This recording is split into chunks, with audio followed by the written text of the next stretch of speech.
Welcome to the Microsoft Fiscal Year 2020 Second Quarter Earnings Conference Call. At this time, all participants are in a listen-only mode. A brief question and answer session will follow the formal presentation. If you would like to ask a question, please press star 1 on your telephone keypad. A confirmation tone will indicate your line is in the question queue. You may press star 2 to remove your question from the queue. For participants using speaker equipment, it may be necessary to pick up your handset prior to pressing the star keys. If anyone should require operator assistance during the conference, please press star 0. As a reminder, this conference is being recorded. I would like to turn the call over to Mike Spencer, General Manager of Investor Relations.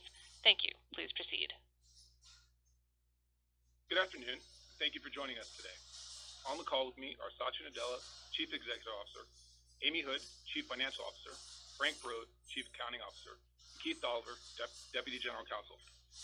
On the Microsoft Investor Relations website, you can find our earnings press release and financial summary slide deck, which is intended to supplement our prepared remarks during today's call and provides a reconciliation of differences between GAAP and non-GAAP financial measures. Unless otherwise specified, we will refer to non-GAAP metrics on the call. The non-GAAP financial measures provided should not be considered as a substitute for or superior to the measures of financial performance prepared in accordance with GAAP. They are included as additional clarifying items to aid investors in further understanding the company's second quarter performance, in addition to the impact these items and events have on the financial results. All growth comparisons we make on the call date relate to the corresponding period of last year, unless otherwise noted. We will also provide growth rates at constant currency when available as a framework for assessing how our underlying business is performed, excluding the effect of foreign currency rate fluctuations. Where growth rates are the same in constant currency, we will refer to growth rate only. We will post our prepared remarks to our website immediately following the call until the complete transcript is available. Today's call is being webcast live and recorded. If you ask a question, it will be included in our live transmission, in the transcript, and in any future use of the recording. You can replay the call and view the transcript on the Microsoft Investor Relations website. During this call, we will be making forward-looking statements, which are predictions, projections, or other statements about future events. These statements are based on current expectations and assumptions that are subject to risks and uncertainties. Actual results could materially differ because of factors discussed in today's earnings press release, in the comments made during this conference call, and in the risk factor sections of our Form 10-K, Forms 10-Q, and other reports and filings with the Securities and Exchange Commission. We do not undertake any duty to update any forward-looking statement. And with that, I'll turn the call over to Satya. Thank you, Mike.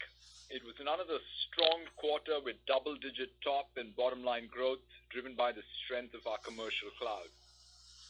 Stepping back from the quarter and reflecting more broadly on the next decade, the defining secular trend will be the increasing rate of digitization of people, places, and things. This malleable power of software will drive productivity growth across all industries, leading to more inclusive economic growth far beyond the domains of consumer tech today. Tech spend as a percentage of GDP is projected to double over the next decade.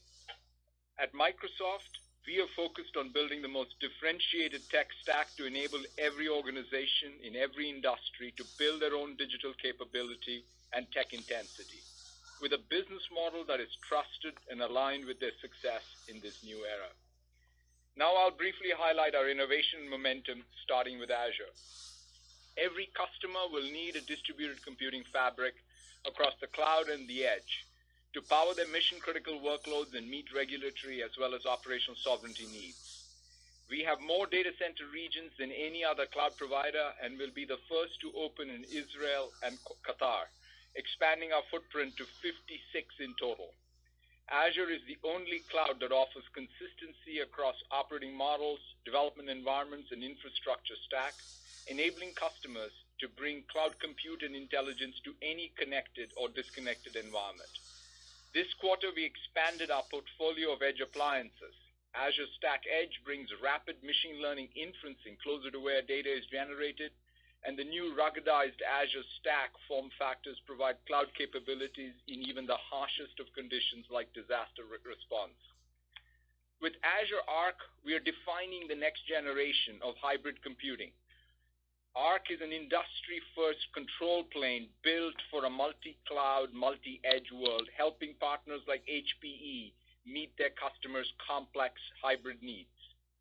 Our differentiated approach across the cloud and edge is winning customers. The U.S. Department of Defense chose Azure to support our men and women in uniform at home, abroad, and at the tactical edge. And our exclusive partnership with SAP makes Azure the preferred destination for every SAP customer with large migrations in every industry, from Accenture to Coca-Cola to Rio Tinto to Walgreens Boots Alliance. We're also going beyond conventional computing architecture, ushering in a new era with Azure Quantum, a full-stack open ecosystem that enables customers like Ford Motor Company to apply the power of quantum computing today. There will be 175 zettabytes of data by 2025, up from 40 zettabytes today. Processing this data in real time will be an operational imperative for every organization. Azure Synapse is our limitless analytics service. It brings together big data analytics and data warehousing with unmatched performance, scale, and security. In concert with Power BI, it enables data scientists to generate immediate insights from structured and unstructured data and build custom AI models. Walgreens Boots Alliance is using Synapse to analyze more than 200 million item store combinations, so millions of customers can rely on items always being in stock. In AI, we are seeing rapid adoption across our comprehensive portfolio of AI tools, infrastructure, and services. 6 billion transactions on Azure Cognitive Services each month, 7 billion documents processed daily with Azure Cognitive Search, 2 billion predictions a month using Azure Machine Learning, and 3,500 new conversational agents, bots, created each week with Azure Bot Service. Nationwide is using Azure Bot Service to simplify how millions of customers submit claims, and KPMG is using Azure Cognitive Services to transcribe and catalog thousands of hours of calls, reducing compliance costs for its clients by as much as 80%. Now to security. Cybercrime will cost businesses, governments, and individuals $1 trillion this year. We are the only company that offers integrated end-to-end identity, security, and compliance solutions to protect people and organizations, spanning identity management, devices, cloud apps, data, and infrastructure. Recent CIO surveys affirm our leadership and strong structural position, and customers from Msft to Vodafone are increasingly turning to us to simplify security integration and speed their responses to issues. 4 months since launch, more than 3,500 customers already rely on Azure Sentinel to detect and mitigate threats. It's early days, and we are accelerating our investments. Now on to developer tools. From Azure DevOps to Visual Studio to GitHub, we offer the most complete developer tool chain, independent of language, framework, or cloud. New capabilities make it easier for any developer to go from idea to code and from code to cloud. Developers can collaborate on the go with new GitHub mobile app, and GitHub Security Lab addresses the important need to keep open source software secure. More than 10,000 developers at Adobe are using GitHub to collaborate and create software. Stripe is using GitHub to build the online payment platform of choice for millions of customers, and Chipotle is using our dev tools to power their online ordering system. Now on to Power Platform. We are empowering not only professional developers, but those closest to the business problem, from citizen developers to business decision makers with no-code, low-code tools so they can create apps and intelligent workflows that solve unique needs.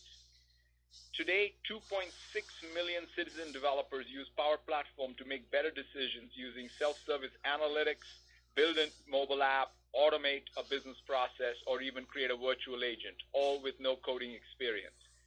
We're innovating in robotic process automation. Power Automate enables customers to turn manual tasks into automated workflows, and Power Virtual Agents enables anyone to build an intelligent bot with just point and click. TrueGreen, the largest lawn care company in the United States, is using both these solutions to handle customer inquiries and take action. Now on to Dynamics 365. The competitiveness of every business going forward will be defined by their ability to harness the full value of their data. Dynamics 365 enables organizations to move from reactive, siloed transactional processes to proactive, repeatable, and predictable business outcomes. Dynamics 365 Customer Insights, that's layered and built on Azure Synapse, is the only customer data platform operating at scale today. AEP Energy is using it to unify first and third-party customer data to increase upsell, and reduce churn.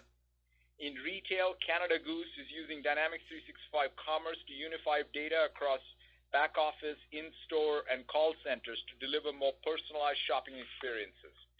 And in training, ABB is using Dynamics 365 Guides and Remote Assistant to bridge the physical and digital worlds, and Qantas is using HoloLens 2 for immersive new training experiences. Now on to LinkedIn. LinkedIn continues to create economic opportunity for every member of the global workforce. Every 7 seconds, someone is hired on LinkedIn. We saw record levels of member engagement again this quarter.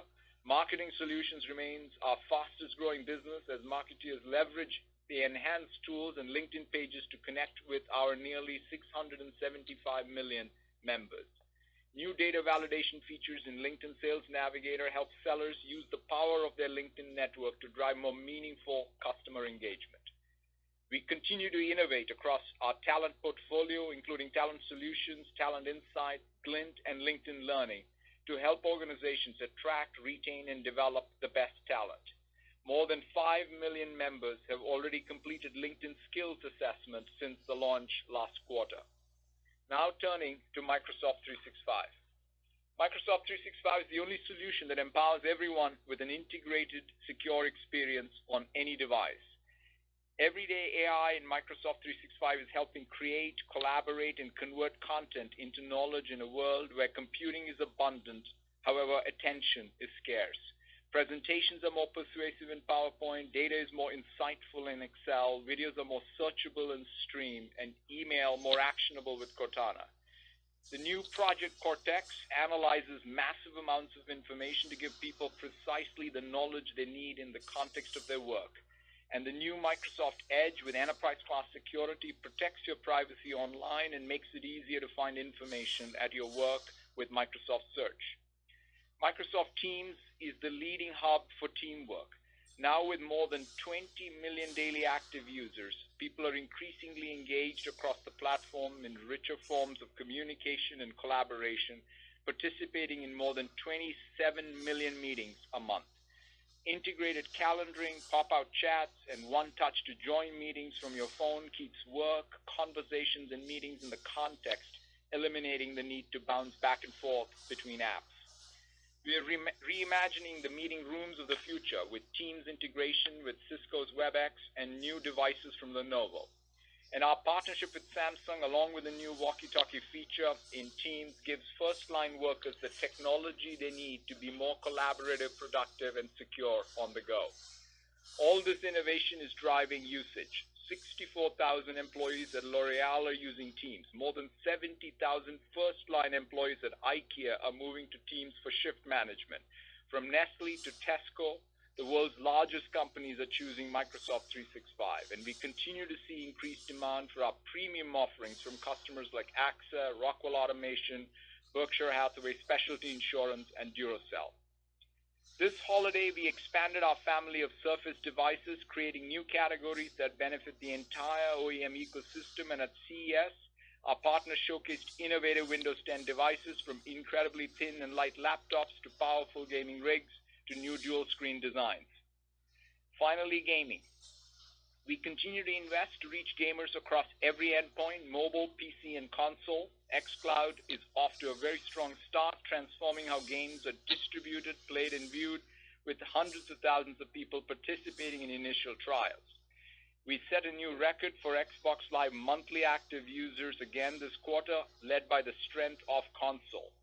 Xbox Game Pass subscribers more than doubled this quarter, and Xbox Series X, announced last month, will be our most powerful console ever. In closing, we are expanding our opportunity across all our businesses. Along with this opportunity, we recognize the responsibility we have to ensure the technology we build is always inclusive, trusted, and is creating more sustainable world. Our customers see this urgent need and are looking to us in partnership with them to take action. That's why we announced an ambitious new sustainability commitment.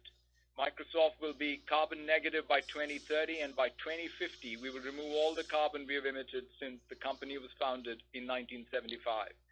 And our $1 billion Climate Innovation Fund will accelerate the development of carbon reduction and removal technologies. We will continue to innovate alongside customers with profitable, sustainable solutions that expand our opportunity. With that, I'll hand it over to Amy, who will cover our financial results in detail and share our outlook. I look forward to rejoining you after for questions. Thank you, Satya, and good afternoon, everyone. This quarter, revenue was $36.9 billion, up 14% and 15% in constant currency. Gross margin dollars increased 22% and 25% in constant currency. Operating income increased 35% and 39% in constant currency. And earnings per share was $1.51, increasing 37% and 41% in constant currency when adjusting for the net charges related to TCJA from the prior year. Our sales teams and partners again delivered strong commercial results, and we continued to benefit from favorable secular trends. From a geographic perspective, we saw broad-based strength across all markets. In our commercial business, we continued to see strong demand for our differentiated hybrid and cloud offerings, with increased customer commitment to the Azure platform.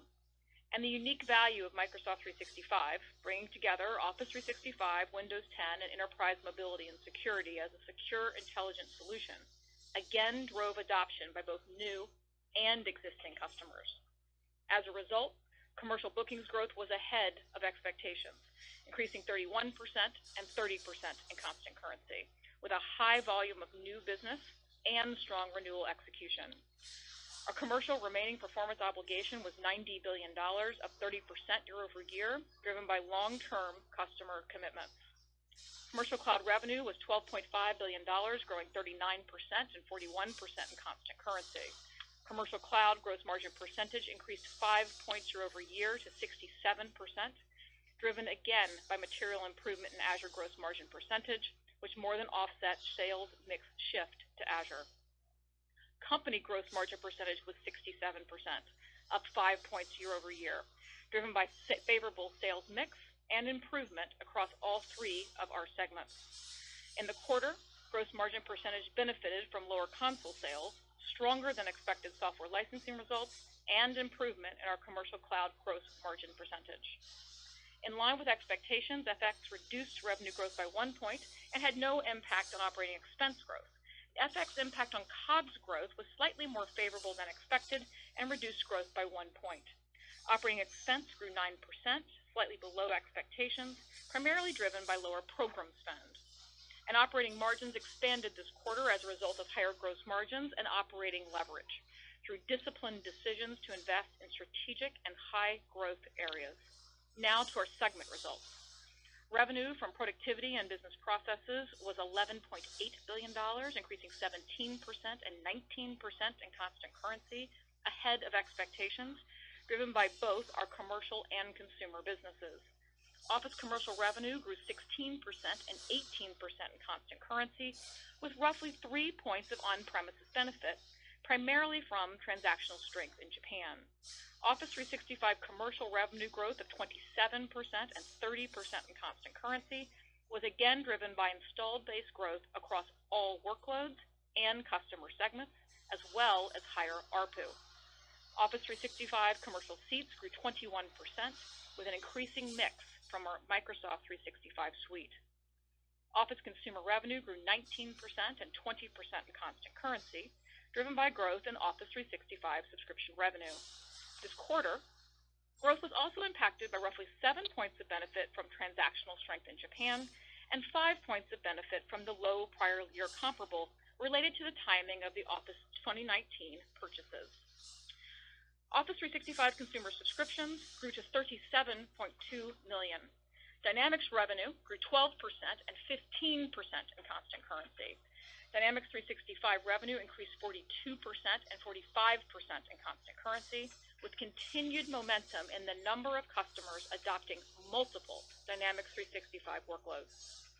LinkedIn revenue increased 24% and 26% in constant currency, with continued strength across all businesses, highlighted by marketing solutions growth of 42%. LinkedIn sessions grew 25%, with record levels of engagement again this quarter. Segment gross margin dollars increased 21% and 23% in constant currency, and gross margin percentage increased 2 points year over year, as improvements in Office 365 and LinkedIn margins more than offset an increase in cloud revenue mix. Operating expense increased 12%, driven by continued investment in LinkedIn and cloud engineering. And operating income increased 29% and 33% in constant currency. Next, the Intelligent Cloud segment. Revenue was $11.9 billion, increasing 27% and 28% in constant currency, ahead of expectations, driven by continued customer demand for our hybrid offerings. On a significant base, server products and cloud services revenue increased 30% and 32% in constant currency. Azure revenue grew 62% and 64% in constant currency, driven by another quarter of strong growth in our consumption-based business across all customer segments. In our per-user business, our enterprise mobility install base grew 35% to over 127 million seats, with continued benefit from Microsoft 365 suite momentum. And our on-premises server business grew 10% and 12% in constant currency, with roughly 4 points of benefit from the end of support for Windows Server 2008, in addition to the continued strength of our hybrid and premium solutions. Nearly 1/3 of our Windows Server and SQL Server enterprise customers are already using our hybrid use benefits to deploy Azure, reflecting the value and flexibility of these offerings. Enterprise services revenue increased 6% and 7% in constant currency, driven by growth in premier support services. Segment gross margin dollars increased 28% and 31% in constant currency, and gross margin percentage increased 1 point year over year, as another quarter of material improvement in Azure gross margins more than offset the growing mix of Azure IaaS and PaaS revenue. Operating expense increased 18%, primarily driven by continued investments in Azure. Operating income grew 38% and 42% in constant currency. Now to more personal computing. Revenue was $13.2 billion, increasing 2% and 3% in constant currency, ahead of expectations as better than expected performance across our Windows businesses more than offset lower than expected search and Surface revenue. In Windows, overall PC market growth was stronger than we expected and benefited from the low prior year comparable related to the timing of chip supply to our OEM partners. OEM Pro revenue, which makes up roughly 40% of total Windows revenue, grew 26%, driven by continued momentum in advance of Windows 7 end of support and strong Windows 10 demand. The benefit from the low prior year comparable drove roughly 11 points of that growth. OEM non-Pro revenue, which makes up roughly 20% of total Windows revenue, increased 4%. This quarter, continued pressure in the entry-level category was more than offset by roughly 7 points of benefit from the low prior year comparable and the timing of license purchases from an OEM partner. Inventory levels ended the quarter in the normal range. Windows commercial products and cloud services revenue, which makes up roughly 30% of total Windows revenue, grew 25% and 27% in constant currency, again driven by strong demand for Microsoft 365, which carries higher in-quarter revenue recognition. The remainder of the Windows business is made up of our other licensing and services components. Surface revenue increased 6% and 8% in constant currency, lower than expected, as continued strong momentum in the commercial segment was partially offset by execution challenges in the consumer segment. Search revenue ex-TAC increased 6% and 7% in constant currency, below expectations, primarily driven by lower Bing volume. And in gaming, revenue declined 21% and 20% in constant currency, in line with expectations, driven by lower console sales as we approached the next Xbox launch. Xbox content and services revenue declined 11% and 9% in constant currency, as the impact from a strong third-party title in the prior year more than offset continued growth in Game Pass subscribers and Minecraft. Segment gross margin dollars increased 18% and 20% in constant currency, and gross margin percentage increased 7 points year over year due to higher margin sales mix. Operating expense declined 5% as redeployment of engineering resources to higher growth opportunities was partially offset by gaming investments, primarily in first-party content. As a result, operating income grew 41% and 45% in constant currency. Now back to total company results. In line with expectations, capital expenditures, including finance leases, were $4.5 billion, up 17% year over year, driven by an ongoing investment to meet growing demand for our cloud services. Cash paid for PP&E was $3.5 billion. Cash flow from operations was $10.7 billion and increased 20% year over year, driven by healthy cloud billings and collections. Free cash flow was $7.1 billion and increased 37%, reflecting the timing of cash payments for PP&E. Other income was $194 million, higher than anticipated, due to the recording of mark-to-market gains in our equity portfolio. Our effective tax rate was slightly above 17%, in line with expectations. And finally, we returned $8.5 billion to shareholders through share repurchases and dividends. Now let's move to our outlook. Assuming current rates remain stable, we expect FX to decrease revenue at both the company and individual segment level by approximately 1 point and have no impact on total company COGS and operating expense growth. In our commercial business, we expect consistent execution and continued demand for our hybrid solutions to drive another strong quarter.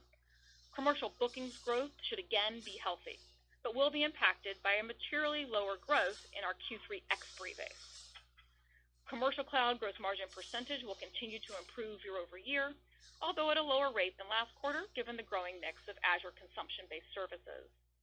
And we expect a sequential dollar increase in our capital expenditure as we continue to invest to support growing demand. Now to segment guidance. In productivity and business processes, we expect revenue between $11.5 and $11.7 billion, driven by continued double-digit growth across Office Commercial, Dynamics, and LinkedIn. For Intelligent Cloud, we expect revenue between $11.85 and $12.05 billion. In Azure, revenue growth will continue to reflect a balance of our strong growth in our consumption-based business and moderating growth in our per-user business, given the size of the installed base. Growth in our on-premise server business should be high single digits, again driven by strong hybrid demand, as well as some continued benefit related to the end of support for Windows Server 2008. In enterprise services, we expect revenue growth to be slightly higher than last quarter. In more personal computing, we expect revenue between $10.75 and $11.15 billion. In Windows, overall OEM revenue growth should be in the low to mid-single digits and continue to reflect healthy Windows 10 demand, the end of support for Windows 7, and the supply chain's ability to meet demand. The wider-than-usual range in more personal computing segment reflects uncertainty related to the public health situation in China.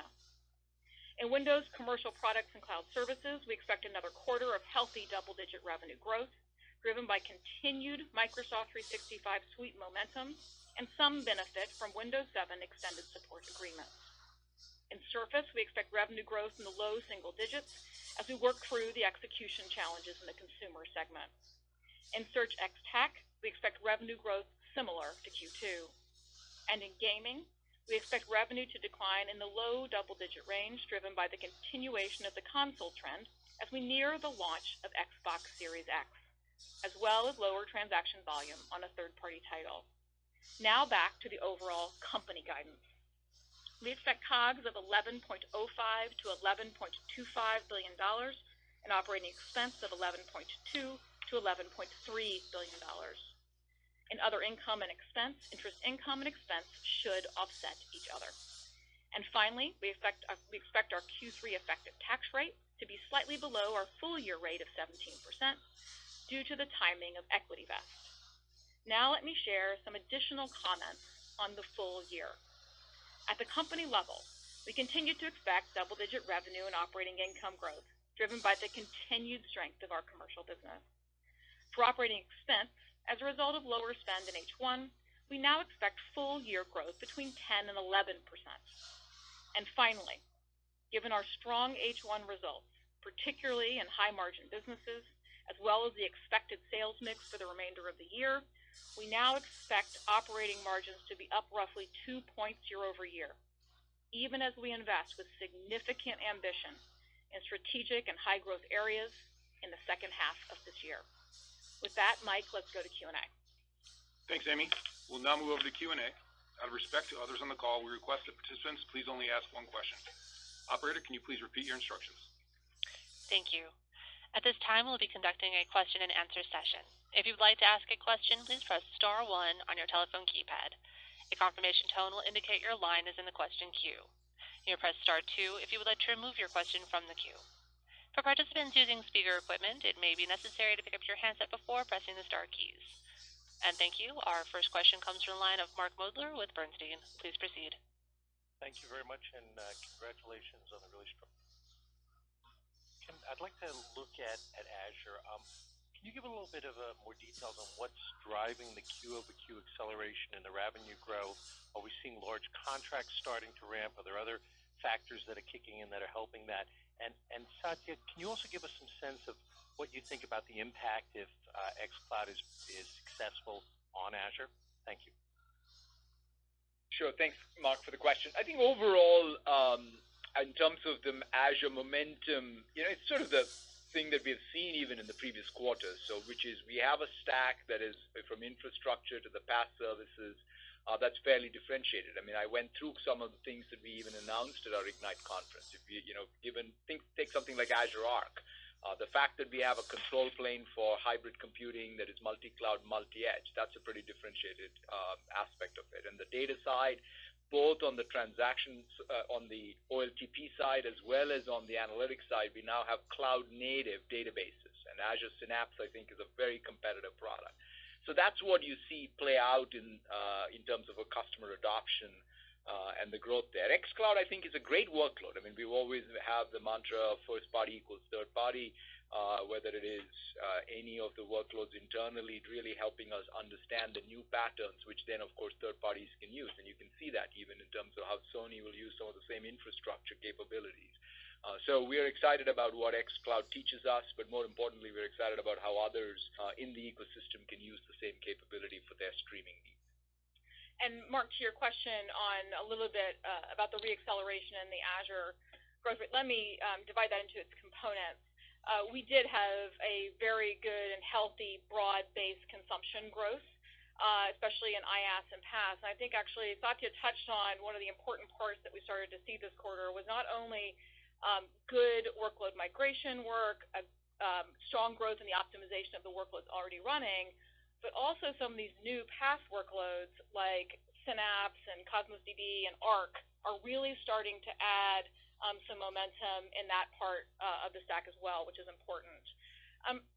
The SaaS component or the per user component also tends to be where you'll get some variability as well. We did have a good SaaS component quarter in addition to the healthy base, and that does result in some movement in that number from quarter to quarter. And in particular, I think Microsoft 365 Suite actually, and the momentum we've got in security and management and mobility is a big contributor to that. And of course, just the type of contracts that get signed, whether that's for the consumption layer in particular, can have some impact quarter to quarter in a couple of points. So there will be some variability in that number, but the underlying fundamentals across both the consumption and per user were quite good. Perfect. I really do appreciate it. Thank you. And again, congrats. Thanks, Mark. Operator, we'll take the next question, please. Thank you. Our next question comes from the line of Keith Weiss with Morgan Stanley. Please proceed.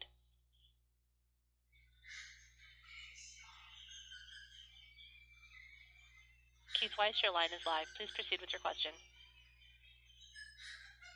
Sorry, guys, I was on mute. Thanks for taking the question, and very, very nice quarter. Coming out of the Ignite conference, I wanted to sort of get your views on progress with developers broadly, particularly after the GitHub acquisition. Can you talk to us a little bit about how that's kind of impacted your traction with stuff like DevOps Studio and your developer tools, and also how that's kind of changed the dynamic around Azure? Has that become a real competitive differentiation and changed at all the competitive dynamic with guys like AWS and GCP out there in the marketplace?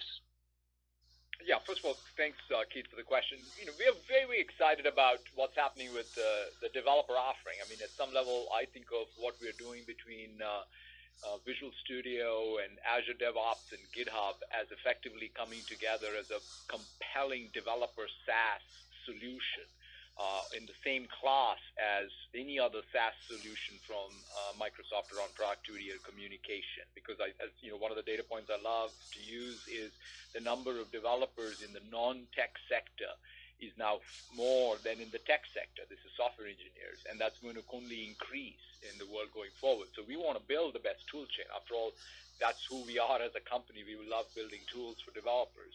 And by the way, we're not focused only on Azure. For developers who use our tool chain, they can target any cloud, any edge device. And so this is not sort of means to some end. We've always been clear about it. It's an end to itself. But that said, of course, having this tool chain will help us overall, both with essentially what is by itself a high-margin tools as a SaaS business, as well as, of course, developers who are going to be in our ecosystem. But we want to stay true to that ethos of open source, GitHub, and do the best tools. In fact, just this last quarter, you saw even some of the tools being adopted by Facebook engineering, and that's, I think, a testament to the progress that's been made by Microsoft. And I would just add to that, Keith, this is an important area for us to continue to invest in. The opportunity Satya talked about is at the developer SaaS level. And so whether you see us investing in GitHub or in the Azure tool chain, this will be a place that we'll continue to see as an opportunity for growth. Excellent. Thank you very much, guys. Thanks, Keith. Operator, we'll move to the next question, please. Thank you. Our next question comes from a line of Karl Kirstead with Deutsche Bank. Please proceed. Thanks. Amy, I'd love to ask you a gross margin question. Beginning in your third quarter or the current March quarter, we've been bracing for gross margins to trend flat or even down year over year, given the sales mix shifts that you and your IR team have long warned us about. Yet when I take your revs guide and your COGS guide, it equates to 3Q gross margins of 68%, which are actually up about 150 bips year over year. So I just wanted to understand what's going on. Is it that the higher gross margin businesses are decelerating at a slower than expected pace in your second half, or perhaps the pace of Azure gross margin improvement is greater than you thought? A little color there might be helpful. Thanks, Carl. Really, when you see the gross margin changes, it all comes down to sales mix. So at a fundamental level, I feel very good about the execution of each service to their own gross margin goals. We saw improvement across every cloud service, not just Azure, in terms of their ability to deliver growing gross margin as they focus not only on cost, but also on continuing to see ARPU growth and attach growth. So, and I could say that about many of the product lines, right? I focus on them at what can each product line do to be its best and most competitive. What you saw in H1 and what you'll see in H2 is simply mix. In Q2, there was a lot of mix into Windows away from, for example, the console, right? Since we're heading into the next console cycle. At a company level, if you thought about what gross margins would have looked like without gaming, it's a couple of points of impact. And as we head to H2, what you'll see is that the mix will shift a little bit. Some of the end of support impacts tail off, whether that's in OEM or on the server side. And the contribution from gaming as well as other components in our hardware portfolio go up a little bit. So that still does result, as you said, in a higher gross margin implication in Q3. And you'll see that continue to have a slightly different impact as we head into Q4, if that helps to give you a little sense. Yep. Thanks, Amy. Thanks, Carl. Operator, we'll take the next question, please. Thank you. Our next question comes from a line of Heather Bellini with Goldman Sachs. Please proceed. Great, thank you. I just wanted to follow up on a little bit what Carl was just asking relating to gross margins. I was wondering if you could maybe help us think about the mix between PaaS and IaaS and kind of what, if you can give us a sense of the mix shift or just kind of how that's been trending. But also, I wanted to ask about, you've been it's been unbelievable. Every quarter you're able to call out material gross margin improvements in Azure. And I guess ultimately what I'm asking is, given the success you've seen there, has your view for, if you look 2 to 3 years down the road, do you just think Azure is going to be a higher gross margin business than maybe what you would have thought, 3 years ago? Specifically on Azure, I think the Azure gross margins are trending where we thought they would trend, actually, on the IaaS and PaaS layer. And they're trending where we thought they would trend on the per-user-like assets. And what you're seeing is continued improvement on that trend line that we expected. But you'll also see, as we go forward in time, those improvements will slow at the IaaS and PaaS layer. It'll get better, but the nature and the sort of rate of improvement will slow, and you'll see that increasing mix toward IaaS and PaaS and away from the per user, just as in terms of the opportunity and the TAM. So, for the long run, Heather, I think my view is unchanged, frankly, about what that should look like. And, of course, over the same time period, how it would impact commercial cloud gross margins all up. But I think if you separate this from this gross margin implication, it goes to the fact of just how much revenue opportunity exists in cloud. And so if we can continue to capture the revenue growth, continue to meet customer needs and scenarios, pick and thoughtfully invest in industry-level solutions to grow those things, I worry less about the mechanics of the GM, which can continue to improve by service, and more really about our opportunity to grow revenue. Yeah, and I would say when we think about whether it's our R&D and operating leverage there or sales or CapEx for the cloud, we don't sort of separate out these categories of IaaS, PaaS, and even SaaS. I mean, just to put it practically for you, we might do an infrastructure service around IoT. We then have PaaS services around IoT. We have apps around IoT in Dynamics 365. Similarly, we have the xCloud and Game Pass subscriptions, and we have the streaming capability in Azure. So we think about our investments holistically in that sense, and I think that's what's going to define the long-term margin profile of our company, is how well we manage all the layers and collectively get leverage across the investment. Very helpful. Thank you. Thanks, Heather. Operator, we'll take the next question, please. Thank you. Our next question comes from the line of Brent Thill with Jefferies. Please proceed. Thanks. Amy, you called out the strength of on-premise software. I'm just curious, I know you had the tailwind from the expiration, but maybe talk through some of the other drivers that you're seeing in the business that's causing such great growth, even on the on-premise as the cloud continues to grow. Thanks, Brent. What we've seen has been relatively consistent is the drivers on the on-prem side have absolutely been the hybrid value prop and also premium. And they're actually related, because ultimately the really things that we've seen that have value for customers is that flexibility. And so the flexibility to deploy where they need it and when they need it. And if that makes sense on the edge, which some people may call on-prem, and whether that makes sense in the cloud, which people may call Azure, we're relatively indifferent as long as it meets the customer solution in the way that the solution demands. And so that hybrid value prop, and you start to see that flexibility in the data point I gave, which is that a third of the Windows and SQL Server customers are already starting to use that right, to be able to take advantage of that flexibility for their workload solutions.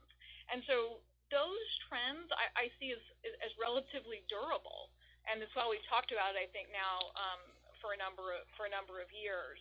And I think if we think about the end of support and the tail on that, it was probably 2 points on IC for the quarter, as I called out. So I feel very good about the underlying trajectory. Thanks. Thanks, Brent. Operator, we'll move to the next question, please. Thank you. Our next question comes from the line of Mark Murphy with J.P. Morgan. Please proceed. Yes, thank you. Satya, a few quarters ago, you had commented that Teams is the fastest growing app in the company's history. Wondering if you could clarify if that is a reference to daily active user growth or bookings impact, or is that a comment on user engagement and the time being spent in Teams or some other criteria? As well, Amy, wondering if you could offer any kind of directional thoughts on just how to model the Windows OEM line post Windows 7 end of support and going into fiscal year 21, and any high-level thoughts on how you think that could trend versus what happened in the prior cycle. Yeah, thanks for the question, Mark. My comment was mostly around deployment, engagement, the depth of engagement. There are very few types of products which have these platform effects. Teams is a scaffolding that is obviously related to messaging, which has significant usage. It's also driving usage of the rest of Office because, rest of Office gets integrated in usage patterns around channels. It's obviously used in meetings. It's also the place where business process workflows in context of messaging happen, and both for knowledge workers and first-line workers. So when I look at all of that cumulative effect, it's much broader than any other user experience scaffolding and in terms of its ability to drive that type of platform effect and engagement. So we're excited about it, and we continue to see that, and you saw that in my remarks as well. And to your question on OEM, I think what's important is if you try to take out, which is challenging, some of the comments we've had on either chip supply constraints or some of the uncertainty related to the public health situation in China, you would say what we have in terms of what the cycle would look like compared to prior cycle ends would actually be quite similar. If not, we probably have a little more opportunity in the mid and small business segment to have the tail last a little longer probably than it did the last time. So we feel very good. We'll still need to work through that as we work through both the situations I've talked about, frankly, now for quite a few quarters, and then looking forward. So we'll continue to give you guidance on what we see in the market each quarter. Thank you very much. Thanks, Mark. Operator, we'll take next question, please. Thank you. Our next question comes from the line of Brad Reback with Stifel. Please proceed. Great. Thanks very much. Amy, you mentioned a couple of times this evening about 1/3 of customers using hybrid rights. Within that customer base, any sense of what percent of workloads that represents for those clients? Thanks. Brad, there's not really a good way for me to know that. For me, the way I think about this is as top of funnel. It means that we've got solutions or workloads where all the corporate developers that Satya mentioned are really starting to make that transition and making decisions for themselves about how to use Azure and how to get to experience it. For me, that is a great sign. We've always said a lot of these hybrid use rights were about investing in skilling and learning and teaching the environment and having the adoption happen for the workloads that make the most sense. And then we can continue to partner with customers to help them through this process and continue to have more meaningful workload transition. So for us, I think I tend to start at the top and say if we've got more going into the funnel, more opportunities to partner with customers, that's a good thing. Great. Thank you. Thanks, Brad. Operator, we'll take our last question now, please. Thank you. Our last question will come from the line of Phil Winslow with Wells Fargo. Please proceed. Hey, thanks for taking my question, and congrats on a great quarter. I just wanted to focus in on Dynamics. I guess a question for Amy and Satya. I mean, Amy, you called out both seat growth, but also increasing attach of multiple products within Dynamics driving that growth rate. I wonder if you could help to sort of parse that out. And then, to Satya, when you think about just SaaS in general, how important is sort of Dynamics to the overall Microsoft strategy, particularly with what you're trying to do with the AI platform and Azure? Because obviously over the past 12 months we've seen rollouts of some of those insight AI products where you can use the Dynamics data, but also data from Salesforce Index, et cetera, but as a sort of a sidecar there. So I wonder if you could sort of walk us through the sort of the application strategy and then that in the context of what you're trying to do in the AI world. Yeah, no, great. Thanks, Phil, for the question. Let me start, and then Amy, you can. I mean, we're very excited about what's happening with Dynamics 365 in particular because when I look at what the world needs is it needs a business application suite that is more comprehensive, that can turn what is the real currency of this next era, which is data, into predictions, insights, and automation without boundaries. I mean, they take even the Canada Goose example that I had in my remarks, which is actually a pretty fascinating story of how they've been able to take the end-to-end nature of Dynamics 365 and really bring together their manufacturing, wholesale, and retail operations to the next level of efficiency. That's, I think, what is needed. And the way we have architected it on top of Azure, it's cloud native in terms of its use of databases. It's, for example, all these insights modules I referenced and you'd referenced are all built on Azure Synapse. So it's sort of deeply integrated into Azure. It integrates into LinkedIn. It integrates into Microsoft 365. Power Platform, the extensibility model for both Microsoft 365 and Dynamics is the same, which is Power Platform. And that's a pretty there's no such thing as a canonical business and no such thing as a canonical business over time, right? The business processes change. The question is how rapidly can people and domain experts keep up with the change? And that's where Dynamics 365 absolutely shines. So we're excited about what's happening there. To your mentioned point about sidecar, we think that that's a very legitimate use case. There's a new category, in fact, and a new race starting with CDP, and we are leading. And so I feel excited about that as well. And to your question on how and the Dynamics 365, sort of the excitement we have, when I think about the comment I made around adding workloads, what's so important about what Satya just talked about is how this reaches into new budgets for us, new opportunity for us in terms of being able to tap growth that we had not been able to access before. And the way I tend to think about that is not dissimilar from how I think of most per-seat businesses. You add a seat and then you add workloads, and the more you can do that in terms of tapping into new budgets, that's a great opportunity for us. So I think that's a frame that I'll start to talk a little bit more about as we learn more about Dynamics 365 and its momentum. This is another place I would call out where I do think we can sort of focus and continue to make some investments in H2 based on the momentum we have seen in H1. Great. Thanks, guys. Thanks, Phil. That wraps up the Q&A portion of today's earnings call. You can find additional details on the Microsoft Investor Relations website. Thanks for joining us today, and we look forward to speaking with you soon. Thank you very much. Thank you. Thank you. This concludes today's teleconference. You may disconnect your lines at this time. Thank you for your participation.